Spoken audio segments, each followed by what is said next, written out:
everyone, and welcome to the 5th episode of JK Cast, our freeform podcast here at Justin and Keely. How are you doing today? I'm doing well. How are you? I'm pretty good. I'm a little tired. Yeah, a little tired. It's been a long day. Well, like always, we're recording this podcast late at night. Late at night. That's kind of the vibe, I think, for the JK Cast. Yeah, well, it's a nice wind down to the day. Because it would be weird of doing this midday or like the first thing, and it's like kind of like very nice and calm. But after a long day of recording and editing and stuff, to do this, it's pretty nice. Yeah, just wind down, relax, and afterwards go to sleep. Yeah, it's kind of like getting off like a long, like when we work at like Starbucks, like, you know, you had to get off like a long, stressful shift, and you need to go home to go to sleep, to wake up, to do school, more stuff, more work, whatever. But like you get home and you're like, you know what, I'm gonna relax for an hour, even though I should be sleeping, because I'm gonna feel a lot better. Exactly. I'm gonna watch some you have to animated TV shows. Yeah, like no matter how much you're working, and even if it digs into a little bit of your sleep, I think you have to have some kind of time every day where you relax and you do things that aren't things that you have to do. Yeah. And if you don't do that, I think you're just your mood overall sucks. Yeah, if you don't take time for yourself, because like, you know, I can't, like, if you would ask me in high school, oh, what do you do? What do you like doing? I'd be like, oh, like I play video games, you know, I play like, you know, some recreational sports with friends and stuff. Like, if you ask me what I like to do in college, I'm like, what are you talking about? I don't have times. I don't have time for things when you that want me I to like. do things I like, that's crazy. Yeah, and you kind of lose like your identity and like part of who you are, which always sucks. Animated TV shows. Yeah, it became like our only hobby for so long. And it's not even like a hobby, because like honestly, like everyone says that to me. Well, here's the thing. Here's you know, like I think like watching TV shows and movies can be a hobby.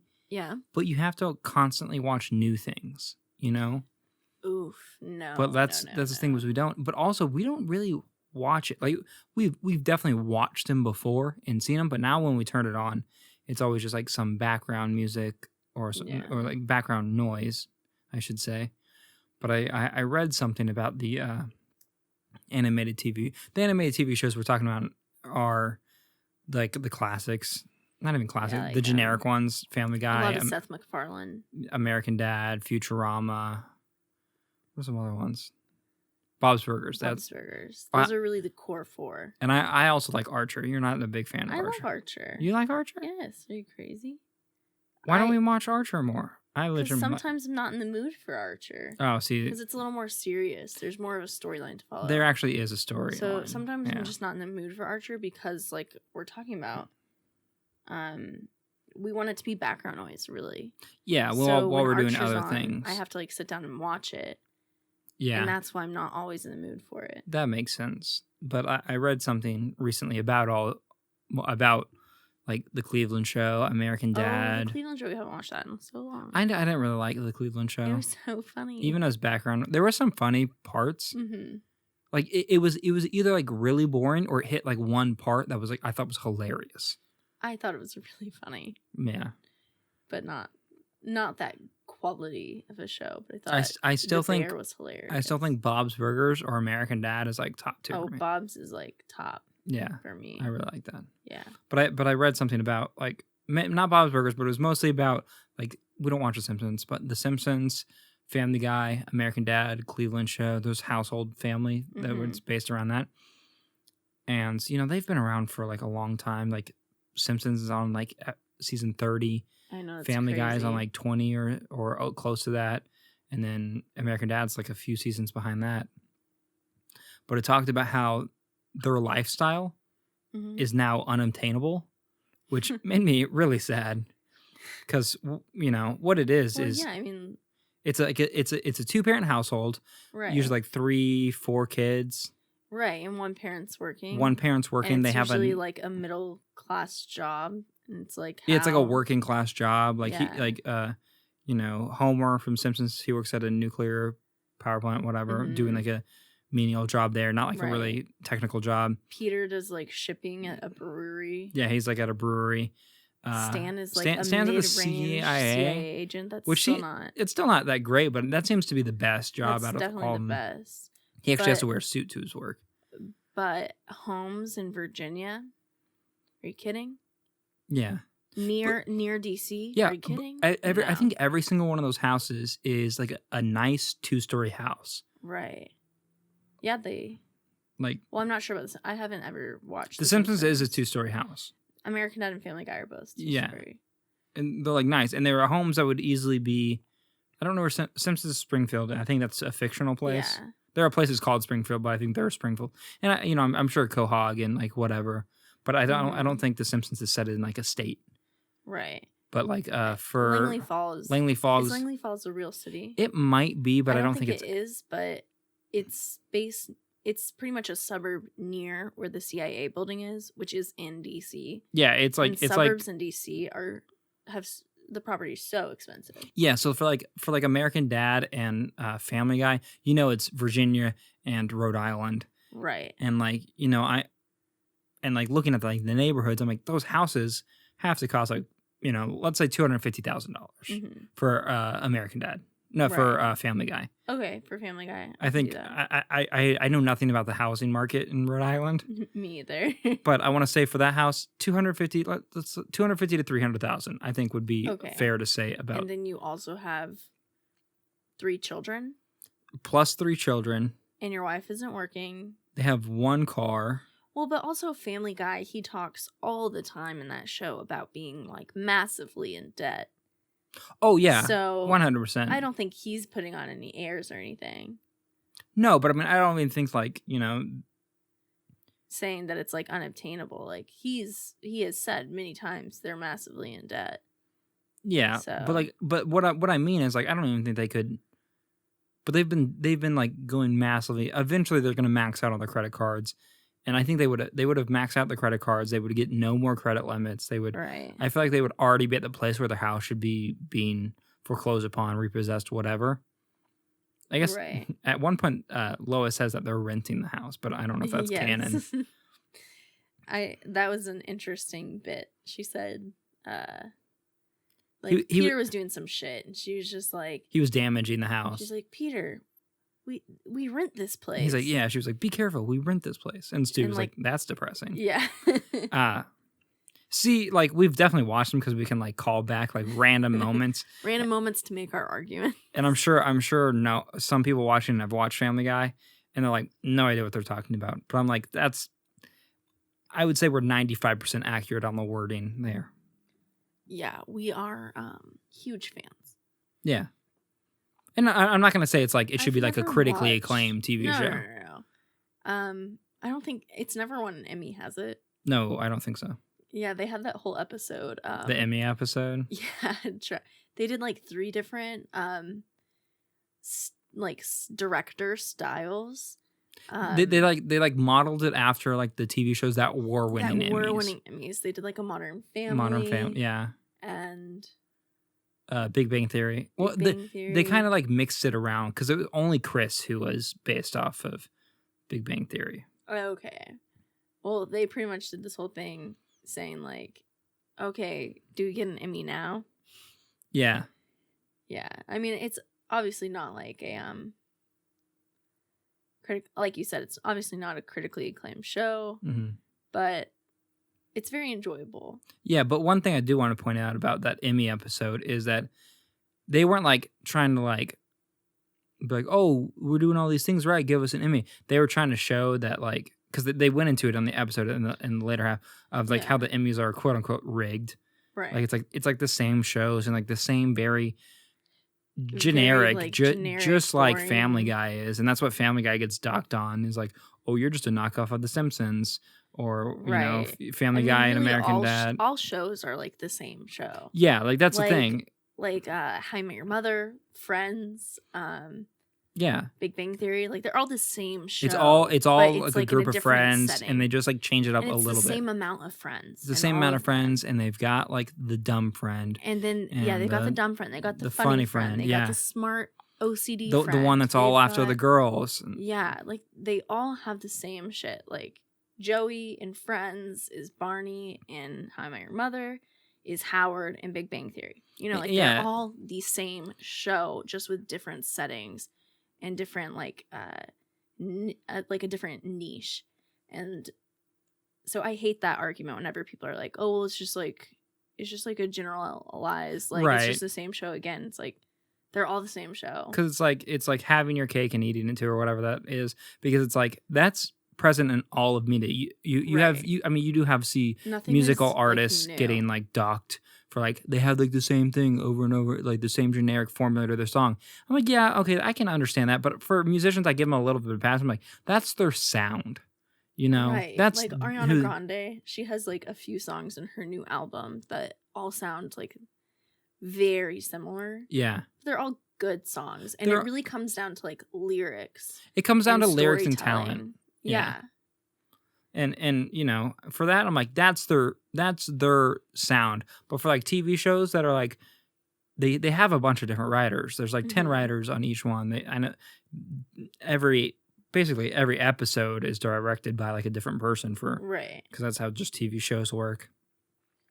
But like producers, I think they switch up, you know, like from TV show to TV show, all these ones that are like the same thing, like Friends to How I Met Your Mother to Big Bang Theory. And like I always feel like there's always just like one sitcom that's like defining for that group, for that era, sitcom, and then it ends, and then something takes its place, but it's kind of the same thing. Like I think the first big sitcom was probably Seinfeld. Yeah, probably. Frasier. I don't know when that stuff came out. Yeah. But it's just all about like a group of friends. And like obviously they get into the story is like whatever. You know, I've watched Friends, you've watched Friends, you know more about it than I do. But like, you know, I can't even honestly like think of like the generic like stories from the episodes, but what it is that whatever story it is, it's framed by the group of friends. That's what actually matters. Is like these group of friends have like how this group deals with whatever situation, how the writers like address it. Like that's what makes it different. Yeah. Like Seth MacFarlane does this thing with his shows.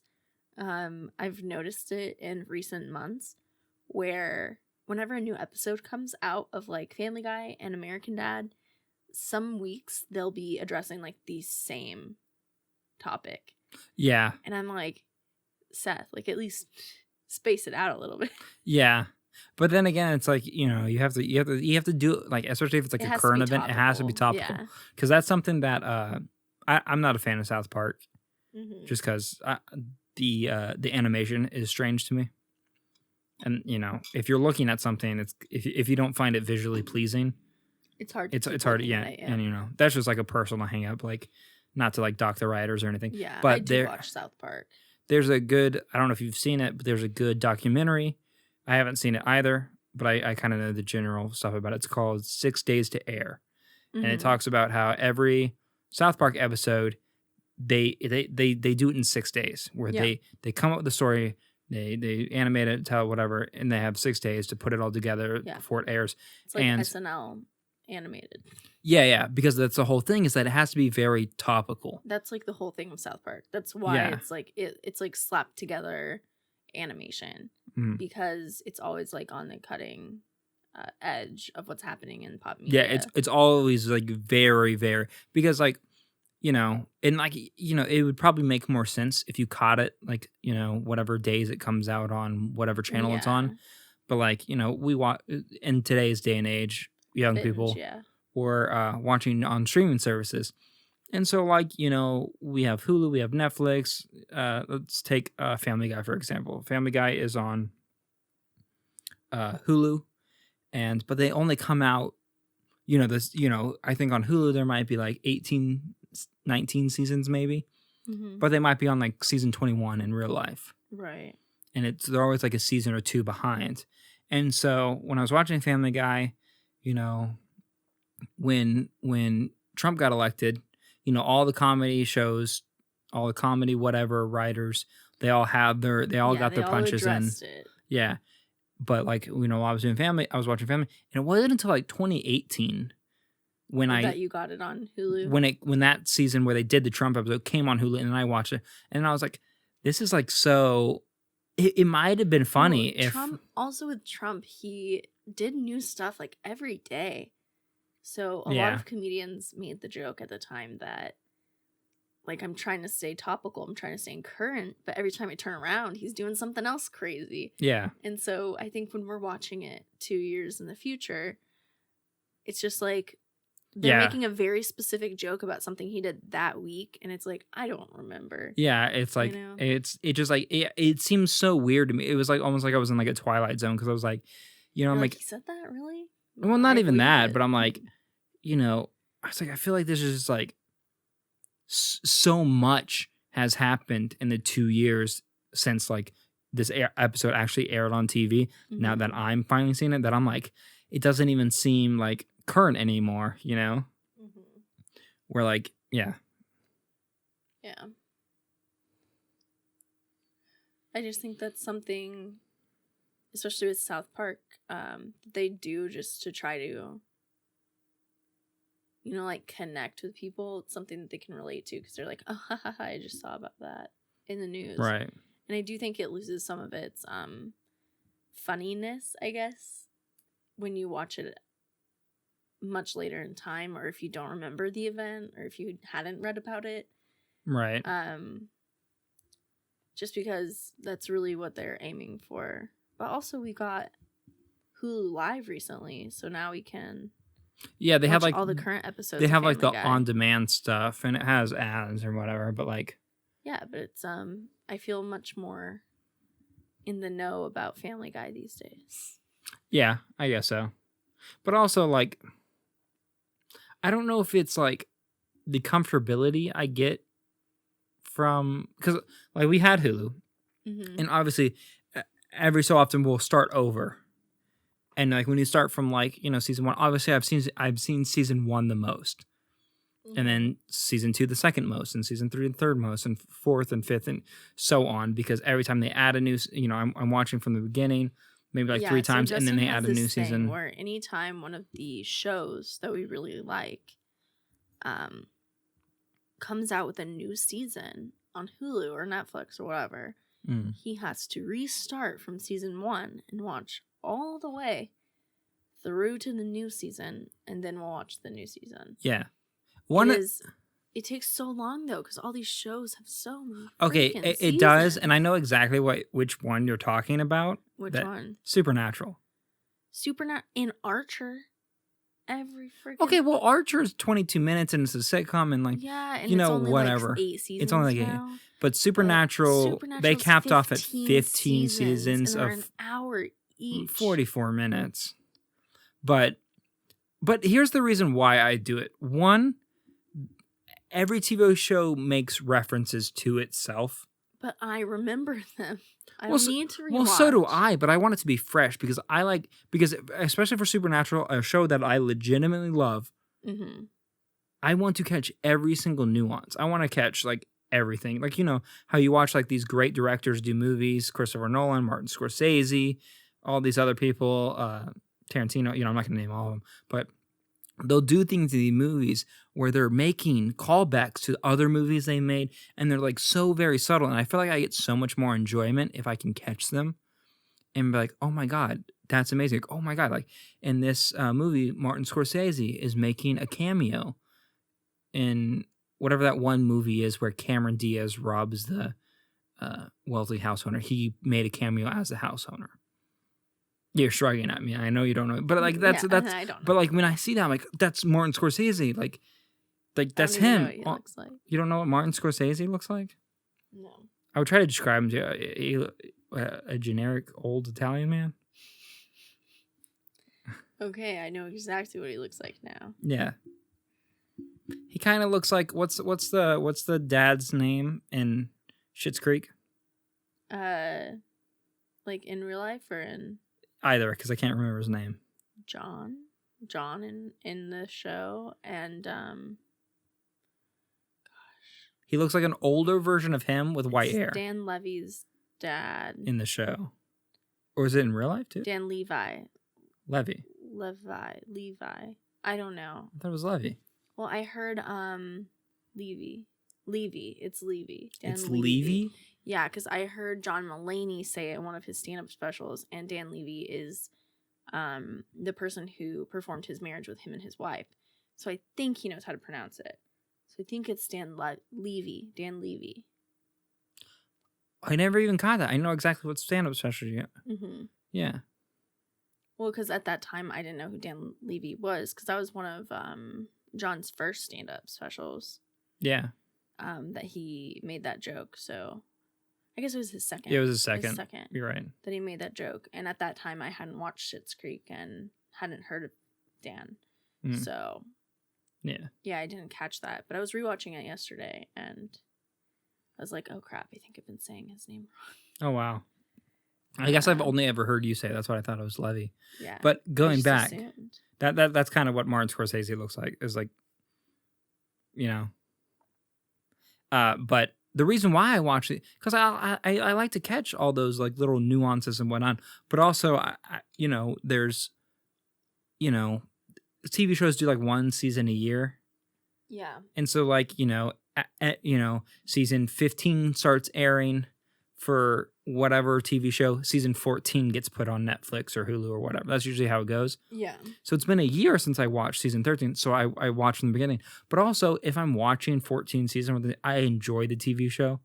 So I'm going to enjoy rewatching it all the time. Yeah, but sometimes it's just painful because I want to see the new content. And you won't let me watch it maybe for a month and a half because we're watching the old season. Maybe you don't appreciate the old content enough to get the new content. I appreciate the old content. But we should start the old content before the new content is available, so I'm not just sitting here for a month and a half being like, why can't we watch season 14? If you can't handle it at its worst, you don't deserve it at its best. Okay, well, season 1 was definitely its worst.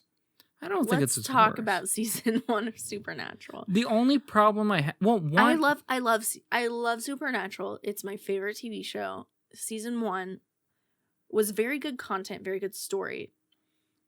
There was some vignette filter on the film. Yeah, for the first couple seasons, there was like this dark filter that made it gray and it made it grainy filter. And like it made it the colors a lot more mute. Mm-hmm. And then it like made like really gray, right? Which is really annoying. Also, in the first season in particular, I guess it was because it was the episodes they made trying to get bought, trying to get picked up. They did. There was no storyline really. It was a lot of different cases that they took. It was kind of like an NCIS or something like that. Like they just got a call. They saw something in the newspaper. They went to fight ghosts. Yeah. Or whatever. Supernatural being. But there was no building on the storyline, building on their characters at all. It was kind of just like they had their archetypes and they played into them. And that was the whole season 1. Well, also, in season 1, there were a ton of jump scares, and I'm very easily scared. They did do a lot of jump scares early on. Yeah, because when Justin first tried to get me to watch the show, I was so scared watching it, and I was like, no, like, I don't want to watch it. I'm terrified the whole time I'm watching the show. Right. And, I really did. I had to push through. The thing is, a lot of TV shows do this, where they pack a lot of story into the first episode. Right. Because they want it to get bought. Picked up, yeah. And so, like, obviously, this TV show did the same thing. Well, they packed a lot in where it's like, okay, you learn about, like, what the story is. They're trying to find their dad. They're doing this. But then, find their dad. Once I got picked up. Into their childhood a little bit, whatever. Mm-hmm. Yeah. But then when they picked up, they had to drag it out because obviously, like, every suspense, like, you've got to get people, like, wanting to keep watching it. Yeah, normally for like these dramas, whatever, every season tackles one big story. Right. And they introduced that story in the first episode, and now they're like, after they got bought or whatever, they had to drag it out to I don't want to say drag it out because I don't feel like they drag it. They didn't. I didn't feel like it was stretched at all. You know, when I was watching it the first time, I really did think that first storyline about the yellow-eyed demon, Azazel, I did feel like that got stretched out a lot. But when we were rewatching it, they finished up that storyline in like a season and a half or 2 seasons or something. It's actually pretty short. I did not realize they go through a lot of main villain stories. Yeah, and like if you would have asked me like after the first time I watched it, how long did it take for them to finish? I would have said 5 seasons. 4 or 5 seasons. Yeah. I'd have been like, that was like the main storyline in the whole show. No, because like when every single time I go back and watch, whether it's Superman or any other TV show that I enjoy, I'll watch like the first, second, third episode, and I'm like, I swear this happened in like the 3rd season. Right. But it was like the 3rd episode in the entire thing. I'm like, oh, that's wild. Yeah. Yeah. Man, I hated Azazel. He's the worst. Yeah, I mean, of course. Yeah, of course. But I mean, you're going to hate the villain in anything. Yeah, but now every time I see that actor that played Azazel in any other show, I'm like, oh, you're a piece of shit. But, okay, I can't get over it. I've only ever seen that actor play like a shitty person. Not, I won't say shitty person, but like a quote-unquote bad guy. Okay. Yeah. What else have you seen him in? I can't remember. He did an episode of Criminal Minds. Oh, yeah. Where he played like he was a murderer in Criminal Minds. Yeah. And he's been in some other thing. But yeah, he's always played like a bad dude. But again, like I feel like some characters, they're like good at that. Some actors are good at that. And like honestly, he just has the look for Yeah, he has the face for it, really. Yeah. Who else was it? It was the guy that plays Lucifer in one of the later seasons. Do you know what his name is? The main guy that plays Lucifer? Yeah. No, I don't know. Nick? Oh, in this show? In the show. Nick. In the show's name's Nick. But he also has been in some other things, and he is just a terrible guy in all of the projects he's in. Yeah, because it's just like the look, I guess. Yeah, they just have like the look, and like that's kind of like their strong suit in acting, probably, is like being like these villains, being these quote unquote bad guys, whatever. And I mean, I don't. He plays Lucifer very well. Yeah, I don't know how it is being an actor. Right. But I mean, if you're a casting agent out there, I'm available. Yeah, Justin wants to be an actor. That'd be so fun. He has a great voice, if you can't tell. Yeah. But yeah, I don't know how it is. I don't know if they're unhappy being that way. Villains, or if like that's getting like cast like that over and over again, because like, you know, like you see like these people that are like Flo from the Progressive commercials. Oh my gosh, right? We were talking about this the other day. I legitimately don't know if she hates it or not. Right. Like, is she, like, did she start out her career not wanting to do commercials because she wanted to stick by her, you know, like, ideals and principles as a serious actress, and she had to cave to make ends meet? And ended up doing commercials, and now she's Flo and she can't get any other jobs? Or was she like, hey, this is awesome, I can do commercials. I have like a permanent job here doing this. I think for like a lot of actors that are just trying to like get into like the role, like from all the stories I've heard, it's that you start with commercials because those are what's like, you know, they're running through actors all the time. There's a ton of turnover. So I've heard from some other actors that they really try their best not to do commercials.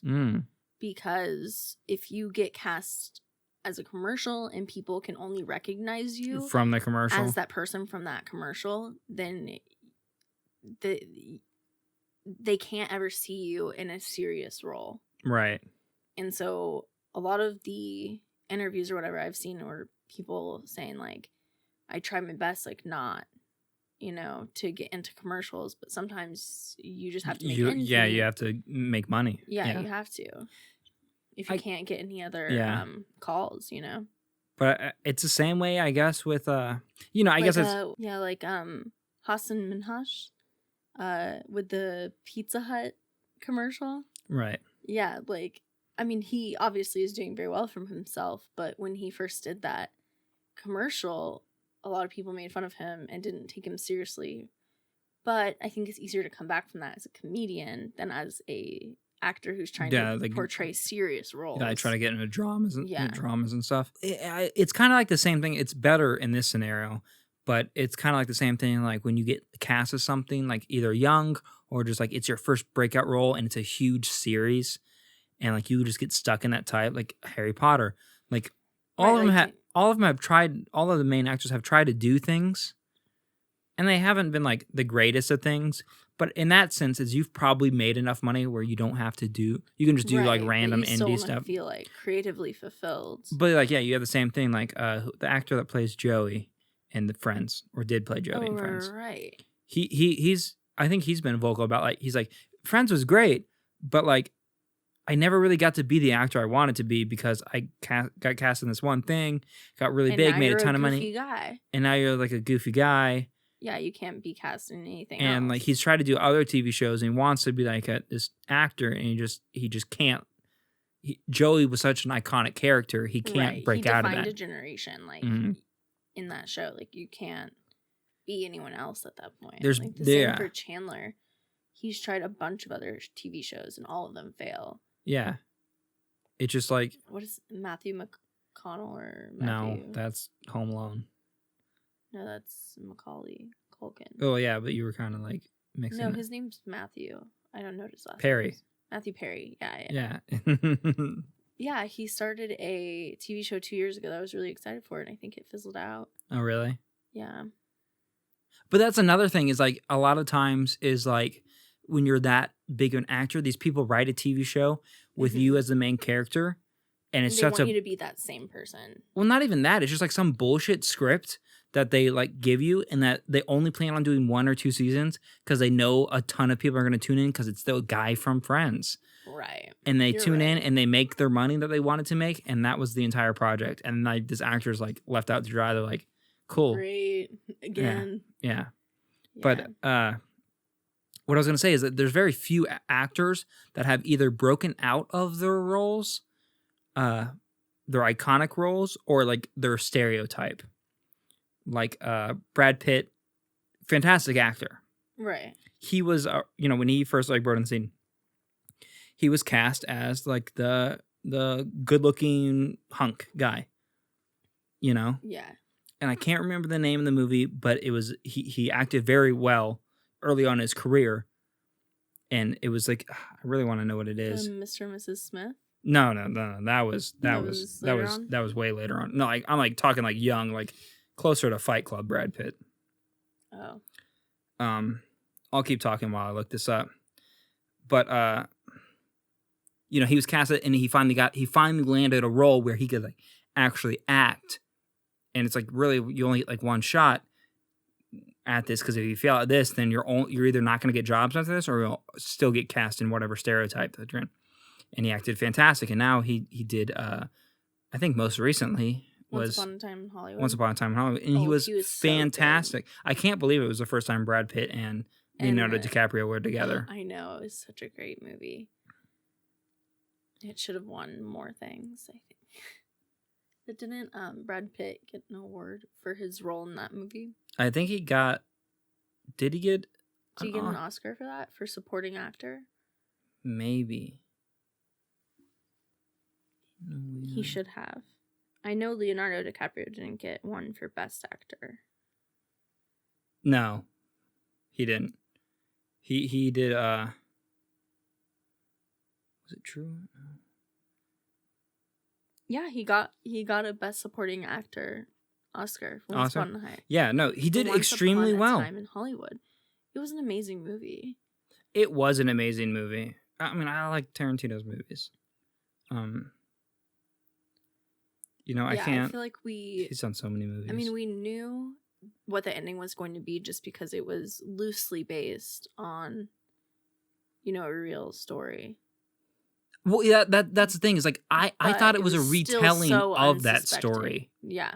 and I didn't. So like when it was coming up towards the end, I'm like, oh, here's what's gonna happen, and it's kind of gonna be sad. Yeah. And then when it started going off the rails, yes. I was like, this is the most amazing thing I've ever insane. seen. Yeah. Yeah, it was so unexpected. But another one that I really like. I have so much like respect for like actors when they're either like kind of like B movie actors and then they get like a bigger role, or like they're in like a movie that I really like that was actually like you know, that gets like, you know, Oscar whispers and stuff, and like things that are like actually critically acclaimed, and more of like, you know, I think you can think about movies in two ways, like as entertainment, and some movies or as art. And you can have I have both mindsets. Sometimes clearly a movie was made for entertainment and is not looking after Oscars or anything. Right. But sometimes they're made and they're like, that's a masterpiece. That like is going to be 1917. Yeah, I really like that. That movie was beautiful. Yeah, the cinematography was great and stuff. Once Upon a Time in Hollywood, obviously, like, you know, those movies are entertaining, but they were made to be art. Yeah, exactly. Like, you know, I'm not thinking the Avengers game, the Avengers Endgame, the Marvel Cinematic Universe movies is 100% meant to be entertaining. It's entertainment. Let me look this up real quick. And they are very entertaining. Right. Last year, before Endgame, gosh, did Endgame come out last year? No way. Did it? I don't know. 2019? Yeah, it did. Yeah. Okay, so last year before we watched Endgame, Justin and I did a Marvel marathon. So we watched all 21 movies in the MCU before Endgame, and then went and saw Endgame in theaters. And I had such a fun time. It was so many movies. We watched, oh no, I watched it without you. Yeah.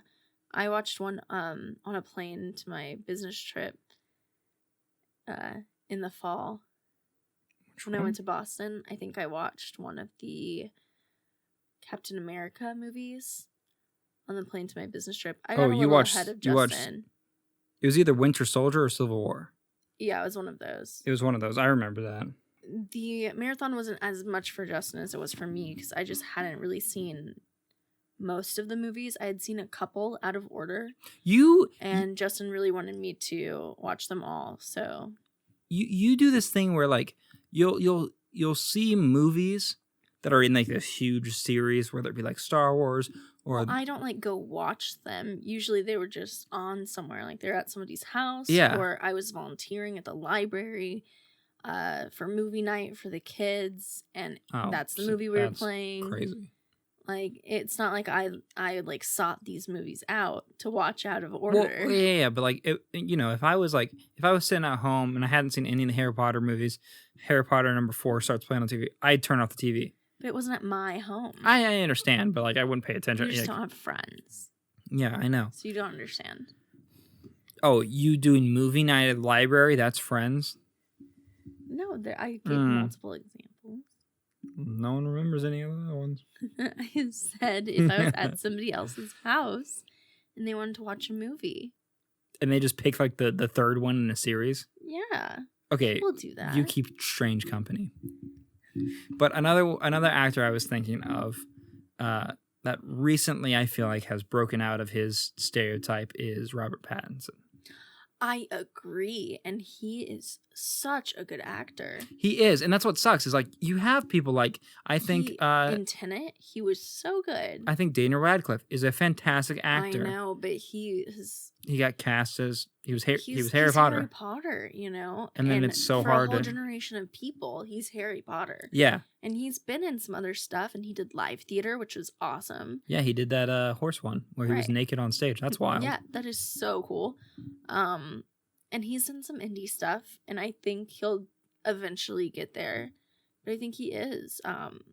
In other roles, he is doing really well, and he has proven himself as a good actor. But the populace is not on board yet. Yeah, and I feel like He's still a little boy with a scar on his eyebrow. Yeah. You know? It was a little easier for Robert Pattinson because obviously Twilight wasn't as big as Harry Potter. Harry Potter. No, but Twilight was huge, like when it was coming out.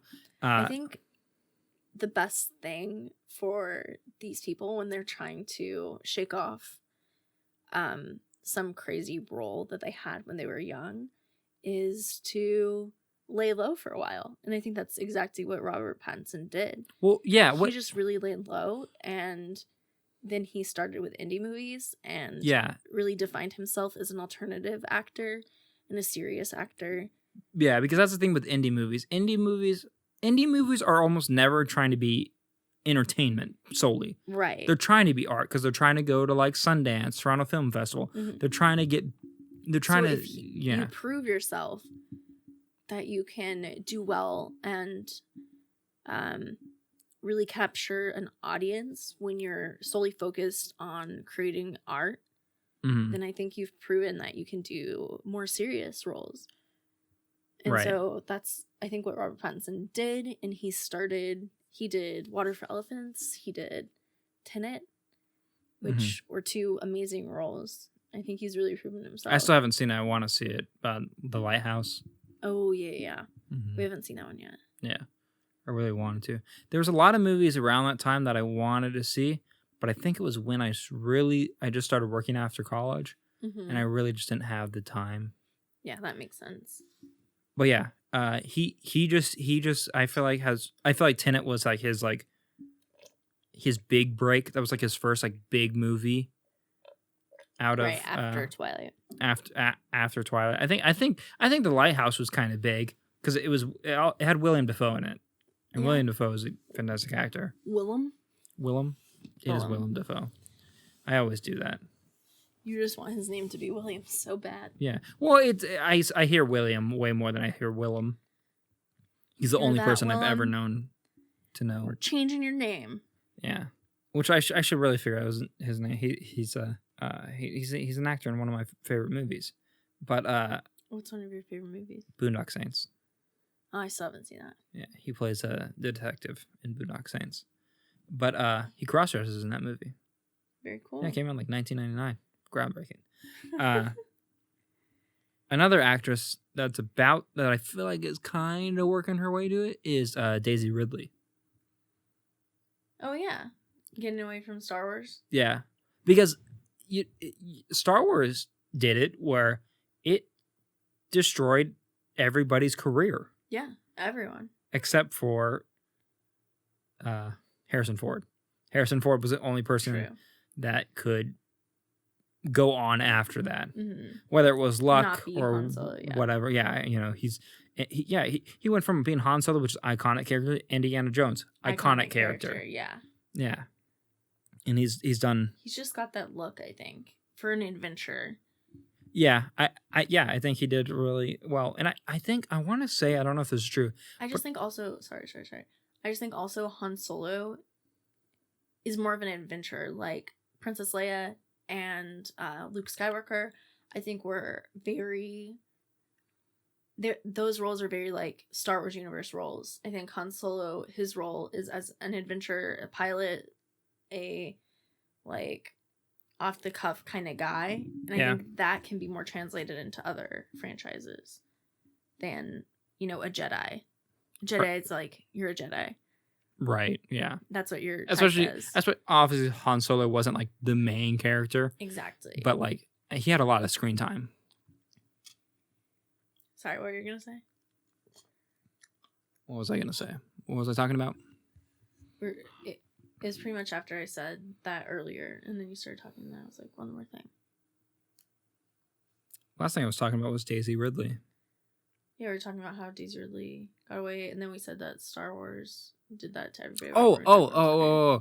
I don't know if this is true, but I remember hearing this. But Harrison Ford was actually a handyman that was working in like whatever building they were doing casting for Star Wars, I guess. And he was just like fixing like a door frame or something, and like they needed someone to like read lines when they were auditioning people. So they're like, "Handyman, come here," and he was reading lines, and they were like, "That's our Han Solo right there." That's insane if that's true. Yeah, right. That'd Can be you like imagine? there's You just like get home, tell your wife like, Well, I don't know if he was married. hey, I think I'm gonna be a Hollywood star. Okay, well, I don't think anybody. Thought Star Wars was gonna go anywhere.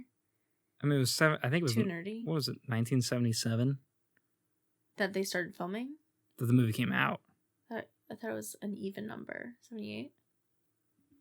Was it an even number? Why is that what stuck out to you? An even or odd number? Why is it not the date? So Harrison Ford started acting in 1964, just in really small roles. Okay, so it sounds like I was wrong. No. No? But it was all very small roles, and so, well, it says prior to 1977 is when Star Wars came out. Prior to the 1977 blockbuster, Harrison Ford was a carpenter. I don't know. It doesn't say if he was a carpenter on the set. But another actor that I'm pretty sure had, like, you know, there's been a couple of actors that have just been like, they didn't even want to be actors or whatever, but they kind of got like discovered. Mm-hmm. But Matthew McConaughey. I feel like it's a very like Tony Romo kind of Cinderella story. Yeah, well, you know, like Tony Romo wasn't planning on doing the draft. He was just like throwing footballs for people to catch or whatever. I don't know the whole story. No, I don't either. But that's pretty much kind of the same thing. Like he just during the draft volunteered or was paid or something. Like he needed a job to do that, and then they were like, "Oh, he's got a good arm. Yeah, you should be in the draft." Right. I feel like it was easier because, you know, Matthew McConaughey, Harrison Ford, all older. I don't know of any recent actors that it happened to, but I want to say Matthew McConaughey was like a college student or just out of college, young adult, and he was like in a bar, and the director for whatever the movie was, it like Daisy Nights or something. I think that was his first movie. Was also in the bar, and they just started talking. I'm kind of upset that I'm forgetting like dates and movie titles. So yeah, it says Harrison Ford, he got his role from standing in for screen tests with George Lucas, and it said that Ford worked with Lucas in a previous project called American Graffiti.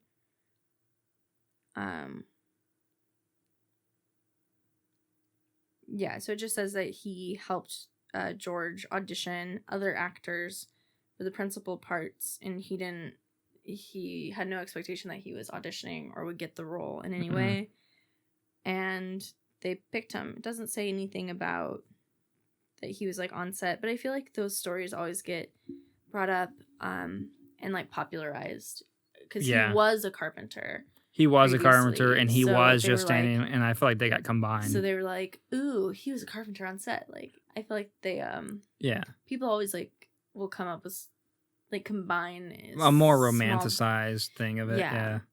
But which is beautiful. But yeah, the principle of the story was still there, whereas like he wasn't trying to get the role, or he wasn't auditioning. Yeah, and then he ended up getting the role. Matthew McConaughey, I think he was in a bar talking to her. It was Dazed and Confused, 1993. Okay. That's a good movie. Yeah, that he was just like, oh, like you seem like the type of person. But I feel like Matthew McConaughey was like, all right. Yeah, talking to high schoolers. Yeah. It's always like and now he's talking to college students. Yeah. As the coolest professor at UT. Oh yeah. I love how people at UT always brag that Matthew McConaughey is a professor at their school. When I'm like, you're not even a film student. Like, you're never going to take a class. You're not a film student. You're not going to take a class from him. Also, yeah, I'm like, stop bragging that your school's better because Matthew McConaughey is a professor. Like, you're never going to talk to him. Who's taking a film class? Who's film majoring at UT? Right. Like, is there a huge film market in Austin? There might be. There honestly might be. It's a weird enough city. Their whole, like, city slogan is keep Austin weird. So there might be. I would not be surprised. Okay. If in the next 10 years a lot more movies and production companies moved to Texas.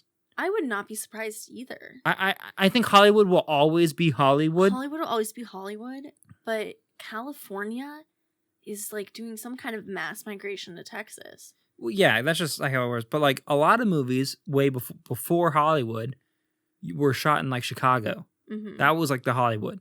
And then it got moved to California. And I'm not going to say it's going to move to Texas, but I think that... just based on what we've experienced last 10 years in Texas, mm-hmm. we're becoming a little hot spot for California. I think Texas and Colorado both are. But Texas has one little advantage over Colorado. I think that film companies might be attracted to, which is no state income tax. No state income tax. And also, like, Texas is huge. And, like, huge. You can operate... There's deserts, there's forests, deserts, there's mountains, there's beaches. There's beaches. And terrible beaches, but there's so many different climate zones. And there's the Panhandle, which, I mean, there's snow there. There's snow. In the winter, and mountains, and... There's a lot of, like, things you can go. But even now, like, you know, Hollywood's got, like... It's Hollywood. Mm-hmm. But, like, you know, and, like, obviously things are shot on location wherever they need to be shot. New Zealand for, like, Lord of the Rings. Right. Fun fact about that.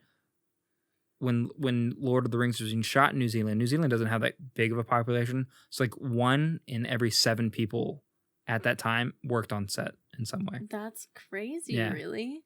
That's a huge percentage. Yeah, that is. But, I mean, yeah. A huge movie. I mean, like, the orc battles. Where they had like a ton, they're probably just like in towns, like, hey, you guys want to like suit up and want to be in a movie? Yeah, but even now, there's like a ton of stuff shot in like Canada. Yeah. And stuff like Supernatural. A lot of it was shot in Canada. Yeah, because like all of the Texas boys. Yeah, right. Yeah. So crazy. Jensen Ackles and Jared Padalecki, both from Texas. Mm-hmm. Yeah. Yeah. Misha Collins, a wannabe from Texas. We've seen Jensen Ackles. Very briefly. We saw Jensen Ackles in person in Austin. I was so excited. I waved at him. He waved back. It was so nice. He has a brewery in Austin called Family Business Beer Company. And the beer is amazing. Yeah, it was fantastic. Highly recommend. They have one called Dark Star that's a black ale. Mm-hmm. It was delicious. Yeah. I wish we still had our glass. Oh, our dog knocked over. We had a glass, and it was on the counter, and... I don't know what he was doing, but he pulled it down somehow. He pulled it, and there wasn't even food up on the counter. It was just like... He's the one that's named after the show. Oh, yeah. Have people... Yeah, they obviously know our dogs. Well, that's the thing. So our dogs are named Kylo and Castiel after some of our favorite characters from our favorite franchises. One, Star Wars, obviously. Kylo is named after Kylo Ren. Mm. And all of her stuff, like her collar, her food bowls, everything is red themed. And then Castiel is named after Castiel, the angel from Supernatural. Right. Played by Misha Collins, one of my favorite characters in pop culture. And all of Cass's stuff is a light blue color because that is the color that Castiel in the show, his eyes turn a very light blue. He wears a blue tie. And also in the show, his nickname's Cass, and we call our little baby Cass all the time. Yeah, we call him Cass. Yeah.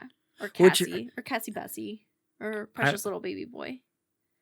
I never call him Cassie Bessie. I don't know where you came up with that. It's because I always call Kylo Bear. Like my little Kylo Bear.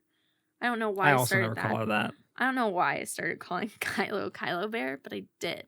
And so when I started calling Cass like an equally cute name, I was calling him Cassie for a while, which Justin did not like. Because Cassie is a name already. It's not like... I was calling him Cassie. Yeah. And when I went to say a second word, like how I do with Kylo when I call her Kylo Bear, I also went for the B sound. And I just repeated the same syllables, but with a B in front. And that's where we are now. So it's Kylo Bear and Cassie Bassie. And I don't know why. I call him Kylo and Cass. Well, you're bored. I call Cass my little baby boy. Oh, he is your little baby boy. He's so cute. He is. And I call Kylo, I call my him my little baby precious girl. little angel girl and my precious little angel boy. So cute. We should stop talking about the dogs at the end of every podcast. Yeah, we really need to. I feel like every time a podcast is ending, we're like, oh, we're about to go see the babies. Yeah, because Like, when let's talk about when the we're dogs. recorded, we have to keep them in the other room. Yeah, because they'll just get all up in the mic, make a lot of noise. Yeah, they'll just make a lot of noise, and like They like licking thing, like the mics. yeah, So, especially Cass. Cass just like he'll lick anything. yeah, he really will. Yeah, like I'll catch him like just licking the carpet. I'm like, what are you doing? Stop that. He's like, I don't know. He's like, I feel like there's something here. He's like, I was sniffing it, and now I'm licking it. I'm like, stop that. He's crazy. Yeah. But yeah, we love Supernatural and Star Wars. I would say like 2 favorite franchises. Mm-hmm. Yeah. Yeah. Yeah. I think, one thing I will say about us naming our dogs, I just realized it. I didn't just realize it. I've had the thought before, but like now I'm really putting it together, and now I'm going to put that thought out there in the world. I'd love to hear it. I've always not liked it when a person is named something, but then has a nickname. Yeah. Or like they name them something. They name him Jonathan, but they always call him John. Or they plan from birth to call them John. Mm. I don't like that. But then or when it's like William and they call him Bill. Like, and that's their plan from birth. I'm like, yeah, just they've name always. him Bill. Oh yeah, just name him Bill. Like, what's wrong? Yeah. I call him Castiel all the time. Yeah, we call him Castiel all the time, but Yeah. I think it's funny how we both are like, oh, I don't like how people do that, and then with our dog, we're like, your name's Castiel, and we're gonna call you Cass most of the time. I still call him Castiel all the time, and that's on his little tag, and he answers to Castiel. He answers to both. I think it's different. I think it'd be different if we were like, okay, Castiel, and we're only calling you Cass forever. Mm-hmm. Yeah. I guess, now that I'm thinking about it, we do kind of opposed to calling him Cass because we do feel that way about why would you name them this if you want to call them this. Mm-hmm. So for his first few months of life, we only called him Castiel because we didn't want to be those people. Right. Yeah. But also in the show, he goes by both names. Yeah, he goes by both in the show. Mm-hmm. So I guess that's our out. Yeah, that's our out. But then also,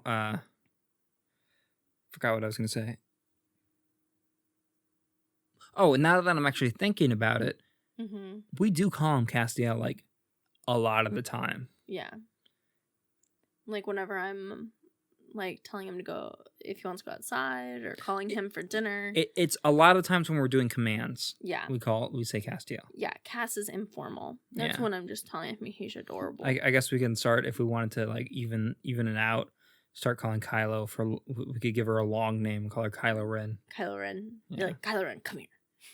I'm actually surprised. A lot more people get Castiel's name and not Kylo's. Well, a lot of people, because when I introduce Kylo, I say that she's a girl. And so, since I'm not saying Kylo Ren and I'm defining that she's female, a lot of people are like, just like dissociate it from the Star Wars franchise completely. Yeah. And I'm like, I mean, she's got a little red collar and she's a full black German Shepherd. She looks fierce and majestic. Her name's Kylo. She's the red. I'm like, I would put it together if it wasn't my dog.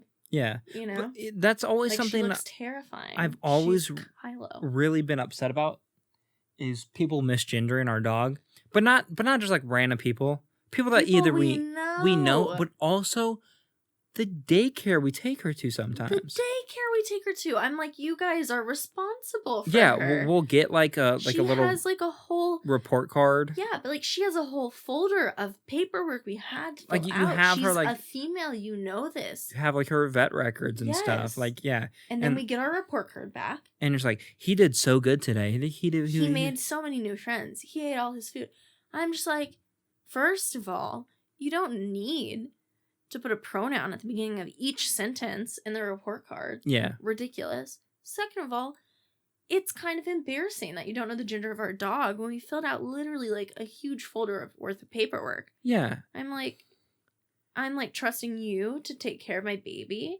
Right. Yeah. And then it's like, how would you feel if like you'd like, you took your child to like school and like Like you were if meeting your with the daughter's name teacher. was Sam, Yeah. which is a common girl's name. yeah, Samantha is a huge Yeah, name. And Sam, going by Sam. And they're like, yeah, Sam, yeah, he's doing great. And you're just like, okay, like, did Sam tell It's like, you that they wanted to be a he now? Like, you need to ask, I guess. I Yeah. don't know. Like, you can't just decide. I Yeah. don't know. no, don't it's just like, it's just upsetting, especially when like, it's like, you're Especially in when it's charge like, of taking care of, like, in the case where it's like, it would be like a teacher and a child, it's like, you're, Like, raising my kid. You need to know 8 hours a day. Yeah. what gender they are. You need to know Yeah. stuff about them. You're taking care of my dog overnight, Yeah. feeding them meals, giving, literally taking care of them. Like, what if something like health related is going on? Right. Like, you need to know. You need to know pretty generic things about their health. Every time you go to the hospital or doctor, you got to fill out.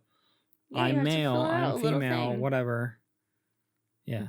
That always is upsetting. Well, on that note, thank you all for listening to this episode of JK Cast, where we talked about TV shows, movie, our favorite actors that have broken free of typecasts. Mm-hmm.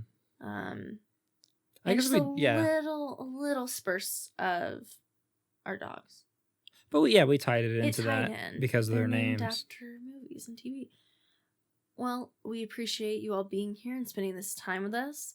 I hope you have a great day, a great week, and that you come back and see us in our next podcast. Or one of our other videos. Yeah, check them out. We've got lots. We do already. We have lots. We've got lots. All right. We'll see you guys later. Right. Love ya. Love you. Bye. Bye.